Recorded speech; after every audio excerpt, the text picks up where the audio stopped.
Good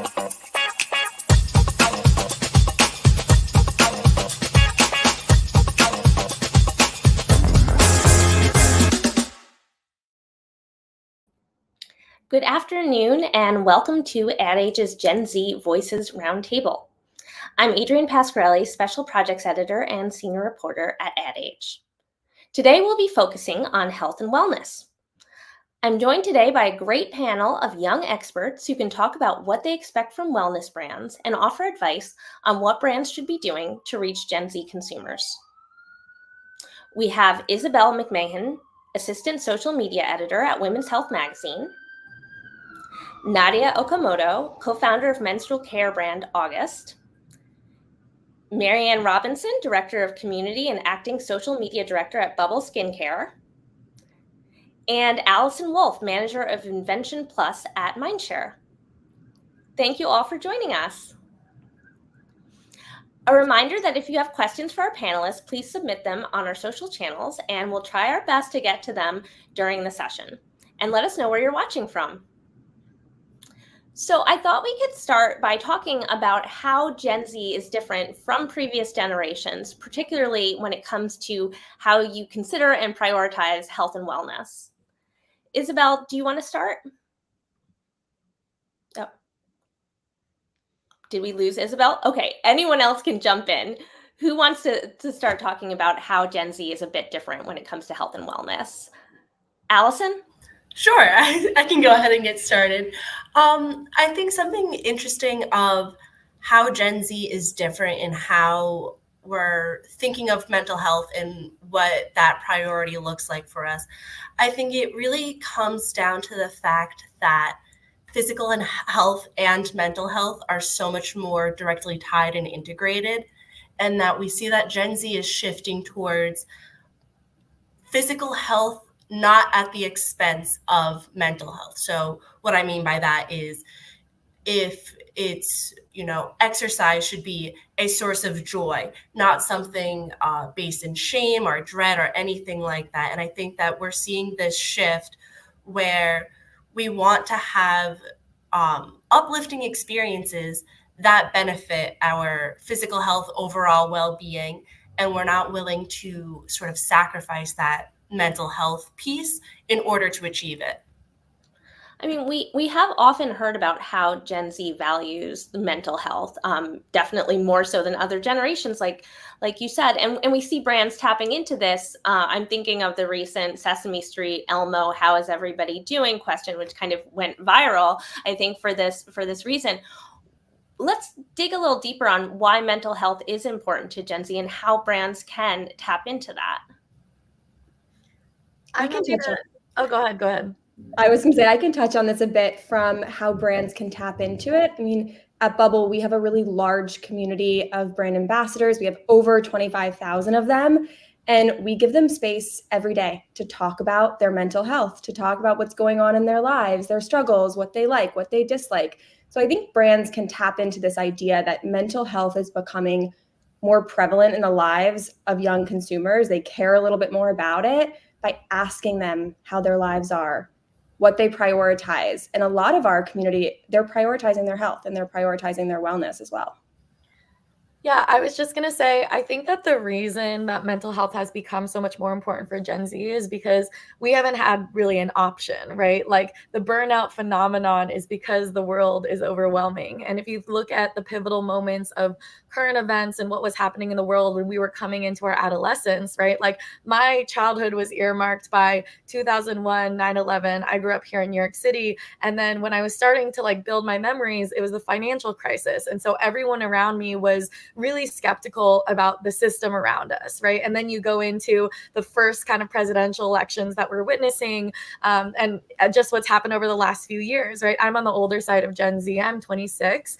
And for me, when I was, finishing up college and coming into the world, it was a global pandemic, right? And so I would say that the world itself, I think, has been bookmarked in many ways by events that leave us really overwhelmed, kind of burnt out. And I think that we are a generation that is having to grapple with a lot of the side effects of having, burnout with millennials around us, but also capitalism and the system of capitalism not being very sustainable from an energy perspective, right? And so I think that a lot of Gen Z has come to a point, whether it be about health and wellness or how we think about the world, the planet, climate change, where it's this sentiment of like, enough is enough, right? The system is not built to support my holistic wellness. And where does that lead us? It leads us to feeling burnt out. It leads us to a lot of inequality, and that needs to change. And I think that that kind of that ambition comes from a place not only of, you know, passion and recognition for people as like holistic humans, but also because we don't really have an option, right? Like we need to advocate for our health and wellness, because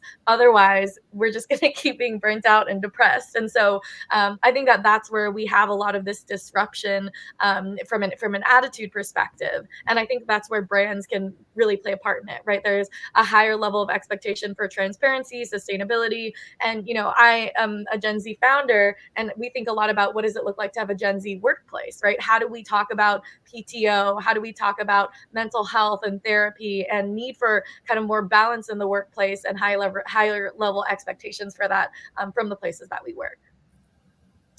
Do any of you use certain apps to maintain your mental wellness, meditation apps or anything like that? Isabel, I know you were missing for a little bit. Do you have any thoughts here? Yeah, I think when it comes to apps, there are so many different options, which is great. I personally find a lot of my community on TikTok as a place where I can go to kind of talk about my mental health and have a community to listen to me. And I think that's what, kind of going back on that first question, what makes Gen Z so different from previous generations is our demand for authenticity and our own individuality. We view wellness as an extension of every part of our lives. It's kind of like an umbrella, a window into, you know, how we show up at work, how we show up on the internet, how we talk to our friends and our bosses. And I think health and wellness, you know, we're turning away from the idea that there's only one way to be healthy. There's only one way to be well. It's about what makes sense for us individually, what makes sense in our communities online. Well, Nadia, you mentioned sustainability a little while ago, and that actually ties into a question that we got from our audience. Alfredo from New York asked about the role of sustainability in health and wellness. Nadia, I don't know if you want to talk more about this or if anyone wants to jump in on their thoughts on this. Yeah, again, I think that it kind of goes back to, you know, feeling disgruntled by learning about the state of our world, our climate, witnessing climate change happen around us. And I think that as a young consumer, right, there's this sentiment of feeling a little bit powerless, right, where in many ways, our generation is not responsible for getting our climate to where it is right now. And there's this sense of like helplessness of what can I possibly do as a young person, you know, even as a young voter or before you can be eligible to vote, what can I do to take part in pushing for more sustainability? And being more thoughtful about what we consume is a very key way that we're able to do that in our everyday lives. And so I would say that's one portion of it, right? Which is we feel this higher level of individual interest and responsibility to be conscious about our consumerism. But also, I would say that we're very much living the experience of how sustainability affects our daily lives, right? Like we're talking a lot about microplastics and how I'm consuming, I think it's like a credit card worth of plastic every single week in terms of like the water I drink and the food and the things I wear. And, you know, we're thinking about like air pollution. I live in New York City. And so, you know, thinking about the quality of my air, the quality of my water is such a big part of that. And so when you think about health and wellness, right? Health and wellness is typically the closest tie to products that we're consuming for our bodies, right? So I work in period care. We make tampons and pads. So we're thinking about what is the sustainability of products that we're putting in the most intimate areas of our body, right? If you look at health and wellness companies of things you're putting into your skin, things that you're ingesting, things that you're putting into your hair, things that you're trying to think of, how does it affect your brain, right? I think that we're kind of coming into our consumer journey, let's say like right after puberty, of like the makeup we consume and otherwise, at a time when millennials really push for like the natural beauty, clean beauty movement. And so I think we're kind of the next age of that, which is not only clean ingredients, but like clean for the planet, right? And clean for our bodies from a sustainable perspective. What about when you think about packaging? Marianne, is that something that you guys think about, sustainability in your packaging when you're putting together your product mix, for example? It's always on the forefront of our minds. And I think something at Bubble that we do really well is being really transparent. We're transparent with our ingredients, we're transparent with our packaging, we're transparent with where we're formulating our product. So it's always something that we're thinking about. And especially on the ingredient side, formulating with no controversial ingredients, based in science, rooted in plants. I think it's something we're trying really hard to be transparent about and something that we're always thinking about. We have another audience question, and I think, Allison, this one might be in your area of expertise. I'm wondering, what is one thing content creators should be aware of when making health content?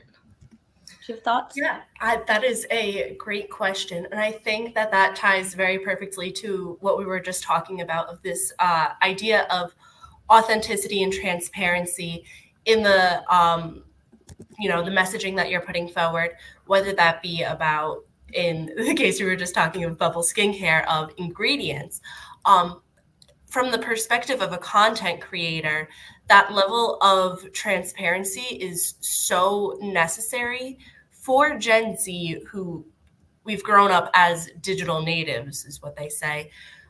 Having that information be so accessible online, and Gen Z being so ready to seek it out for themselves and being so capable to fact check information, makes it that much more important for content creators then to be forthcoming with that information, be clear and transparent in what they're putting out into to their audience, because there is that direct connect back where audiences can then go ahead and, if you're not presenting it for them, they can go get it themselves. I think credibility is such an important thing for Gen Z, especially growing up on the internet. There's so much information. We're bombarded with it every day. And so for me, like, especially now that I'm like entering my first full-time job at Women's Health, like, I'm seeing what transparency and expert-backed information looks like. And when I'm like doing my job as a social media manager, picking out like which types of conversations I want to have online, which influencers I want to pair with, which brands, it's so important into everything we do. For example, Women's Health and Nadia actually did a really great collaboration on the Don't Say Period bill. That's a great example of, finding what works for your brand, using credible sources like Nadia to inform our generation. Well, that actually brings up a question. I'm wondering, what sources do you trust for health and wellness advice, and what enters into that credibility, particularly when you're marketing a partnership like the one August did with Women's Health? I think it really depends on like what angle of health and wellness, right? I think that there are moments where we trust the doctors and OBGYNs and people who are, have gone to school and this is their profession. But I would say for a lot of things regarding mental health and a lot of things regarding what, for example, wanting to know what the experience of a pap smear is, or like what a period really is, I think that it kind of goes back to the disappointment in like the system. Like sex ed is so not even really existent in this country. And so for things like that, or even talking about my mental health or mental health in general, I really look to peers, right? And I think that that's where we see this like power of social media, of we might not have the expertise to talk about things from a medical perspective, but what we do know is our experience. And we can talk about our own experience with mental health and what's working for us. And I think that that's like a really, really special part of social media, is that it's kind of democratized the ability for people to tell their stories and also learn from each other.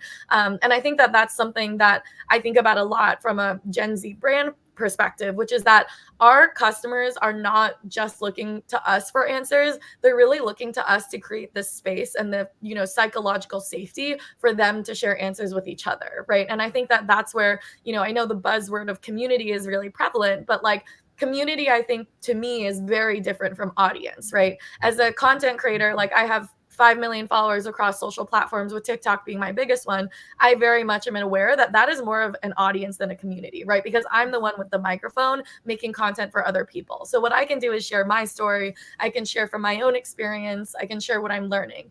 But I think of community as really different. Community being on things like Geneva. That's where we host our inner cycle, which has like 5,000 people in it. And in that space, my role is really not just having the microphone. It's really about creating the space and giving everyone else a microphone and kind of being in the driver's seat of maintaining psychological safety, fostering conversations so that other people can really have that discussion. And I think that that's where the peer-to-peer learning aspect is very much a trend with Gen Z. And you know, I think something to also bring into the conversation is that like Gen Z is old now. You know, like I'm 26, peers of mine are like getting married and having kids. And now Gen Alpha are starting to get their own smartphones, right? The oldest Gen Alpha today is 13, right? And so when you think about like the oldest Gen Alpha are now getting their periods, they're 4 years on a smartphone. And so I think that a lot of this too is that like, yes, let's talk about health and wellness of Gen Z, but like Gen Alpha is coming up quickly, and we have a lot to learn from them as well. I would love to add something really quickly on this point because we have such a similar community at Bubble. We host them on Geneva. We have, similar to August, 5,000 really active members. And exactly what Nadia said, we're creating this safe space for them to come and share. We have ambassadors who come and they share their struggles with their sexuality. They're getting bullied at school. They're turning to us, they're not turning to Bubble. They're turning to us in the chat as Marianne, as my team, as Shy, and looking to us for that connection, that advice, that peer-to-peer contact with what do I do? How are you handling this situation? And something that we're striving to do at Bubble is actually connect them to experts. So our product development team is in that Geneva chat with them to be able to say, okay, you're having this skin issue, let me help you solve it. And we're looking at ways we can provide even more experts for them in this space. We're seeing how important it is for them to have an outlet, a space to come and feel safe and ask questions. There's a lot of misinformation online. There's a lot of information online. So connecting these really young people who are so, I guess, subjected to all of this information on a daily basis is really important, that they have the right information. I think there's something also so interesting of the fact, the sort of inverse of this, of coming at it from the perspective of media platforms, brands that are, long-standing brands, these sort of big figureheads, and how they approach Gen Z. And it's sort of like this huge difference of we see Gen Z and even Gen Alpha going to these platforms for these communities and having that very strong connection that you were both just speaking to, and how that feels sort of disconnected from what we think of as traditional media, traditional big brands. And so we see a lot of these brands and platforms sort of having the question of, well, what's my space in it? How do I play in this? And there was something Nadia said very early on of this idea of skepticism as a result of how Gen Z grew up, of so much of confusion and feelings of chaos, especially in the media that we consumed, that there's this Gen Z feeling of the media is out to get me, they're trying to sell me something, and having a sense of resistance to these traditional media platforms, which I think is really what's driving what we're seeing of, I want to have a person tell me this information. And it doesn't matter if that person's, in an online forum community, I want to have that connection, that media approach. And I think that's why we see a lot of Gen Z turning to influencers to be the one to tell them that information, because it is a face and a personality speaking to them directly. And I think that could be the sort of way that brands are able to connect full circle of tapping into paid influencers as this like avenue and outlet that can be the person to speak that message, as opposed to what we see of some more traditional advertising methods that we've seen millennials and olders respond well to. This idea of misinformation and the dangers of having not credible sources ties into a question that we received from Matthew on YouTube. How do you navigate conflicting messages about health and wellness in the media and online? I think this ties back into what we just talked about of, you know, having those conversations back and forth and just having a space to talk through things, talk about how it makes you feel. For me, as someone who runs a brand and also just someone who's on the internet all the time, when it comes to like vetting my sources and like getting conflicting information, I think for me, it just comes with like, I'm reading the comment section. I'm looking up keywords on whatever app I'm on. I'm kind of doing my own like investigation within these apps, which I think is very Gen Z, is just like how we view our health and wellness as a very individual thing. We're also viewing our information as that. And so that's why I think it's really important for brands to have a wide net of ways they market information, ways that they give it to us. That's not only interesting to watch or read, but also credible. I think education also plays into this in a big way. I mean, specifically for Bubble's channel, we always are looking to educate our viewers, our audience, our community members in a fun way, right? We don't want it to be boring. We want it to feel fun and uplifting. But we recently had, this big conversation around the age of skincare, right? And how old you should be when you're using certain products. And we really used our platform to educate our community on that topic and kind of be the experts in that space of, you're looking for information, there's some misinformation out there, conflicting messages. Here's our take. Here's who's guiding us in this answer. So I think education can be a big role when it comes to sharing information and also combating conflicting messages. I think to that point, some of that combating conflicting messages is what serves you as an individual, as a consumer, what is going to benefit your day-to-day, your lifestyle, and make most sense for you is some of the more practical hands-on, how do I choose between A and B? We have another question from the audience, specifically from Brendan in New York. What do you consider to be the most exciting development in the field of health and wellness at large? And what do you consider to be the biggest challenge? So who wants to talk about the development and who wants to talk about the challenges? I'm happy to touch on a development that I'm excited about, which is I think that I have really loved seeing how much progress there's been to acknowledge that gender is a social construct. And I think that it's something that is very personal and meaningful to Gen Z, where like, I think I remember reading a study years ago that found that like the majority of Gen Z isn't cisgender and heterosexual. And so there is this higher level of fluidity and understanding of fluidity, both when it comes to our gender and sexuality. And I think that, I think about this a lot in the context of period care, where like we don't say feminine hygiene or feminine products, even though that is the label that's on the aisle at most drugstores. We just talk about period health and period care. And a lot of it is out of acknowledgement that not everyone who gets a period identifies as a woman, right? They might be non-binary or transgender. And I think that when we talk about health and wellness, we're thinking a lot about how our gender plays a role in that, how intersectional health and wellness is, and how our intersectional identities both can be fluid, but also all kind of play into our current health and wellness and what might help, what resources we might have access to.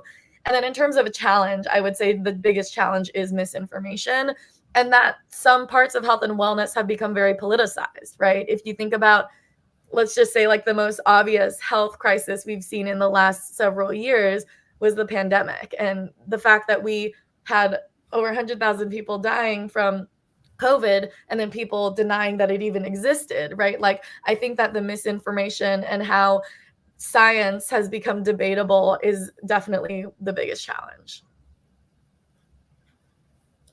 I think a challenge that I'm excited about is challenge for when we're thinking of like big historical brands is that in this digital age where it's so much easier to directly connect to consumers, start your own business, create your own products, ship worldwide through a social media channel that you own, it poses a challenge to some of these big historical brands because Gen Z especially is so interested and fascinated and motivated by what's the next new thing, what's going to spark that joy, the new product that I'm so eager to try.